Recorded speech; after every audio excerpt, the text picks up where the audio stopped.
اسمي نيلي محمود إبراهيم السكنة. عندي أولاد ولدين وبنتين. ساكنة ببيت بالأجار. طبعا أبوهم أنا مطلقة، أبوهم مش موجود. أبوهم كان له مشاكل كتير يعني مع الحكومة وانحبس على تزوير، فطلع هو أول إشي انفقد 7 سنين، ما عرفناش عنه أي حاجة. صاروا يحولوه من بلد على بلد، من بلد على بلد، عبين ما رحلوه هنا في غزة، وهي في السجن ومحكوم 10 سنين. طبعا ما فيش أي معين، ما فيش أي معين غير الله الحمد لله. عمامهم ما حدش بتعرف عليهم، ما حدش، وضعهم هم كتير صعب يعني، ما حدش بتعرف عليهم بالمرة.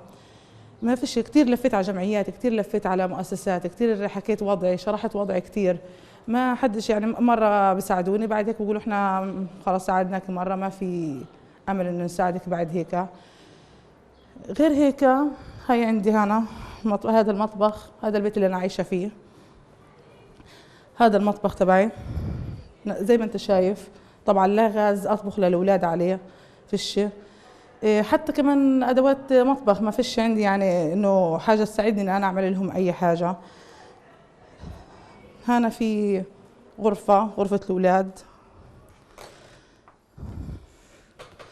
زي ما أنت شايف، رفوف حاطة عليها أوعية، أوعي الأولاد. تخت عاملين الأولاد من كتر ما نفسهم البنات أصلا إنه يكون لهم تخت، جابوا خشب الأولاد ودقدقوه عملوه تخت.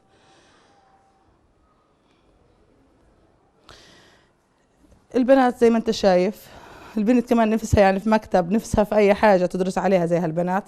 أيوه زي ما انت شايف عاملة، حطت برميل حطت عليه خشبة على أساس إنه تدرس عليه. عندي هي حمامي، هذا الحمام زي ما انت شايف. غسالة أنا خربانة، غسيل مكوم، حتى شكل دواء غسيل مش لاقي أجيب، حتى لو بدي أغسل على إيدي مش لاقي أجيب. دائما أنا ارتميت في الشارع قبل هيك، ما فيش عليك مخبي يعني، أنا ارتميت في الشارع قبل هيك. أنا أولادي قعدنا أسبوعين على البحر، تقدر البنت هذه وعيت على الموضوع أيامها، حتى مرضت البنت وديتها على المستشفى لأني ما لقيتش حد يساعدني إني أنا أتأجر بيت. فعشان أنا كل يوم والتاني صاحب البيت بقول لي اطلعي برا، برمينا في الشارع، فبدي حد يساعدني إنه أنا ألاقي بيت أسكن فيه وأولادي لما أولادي فيه، لأنه فيش حدا إلهم غير أنا.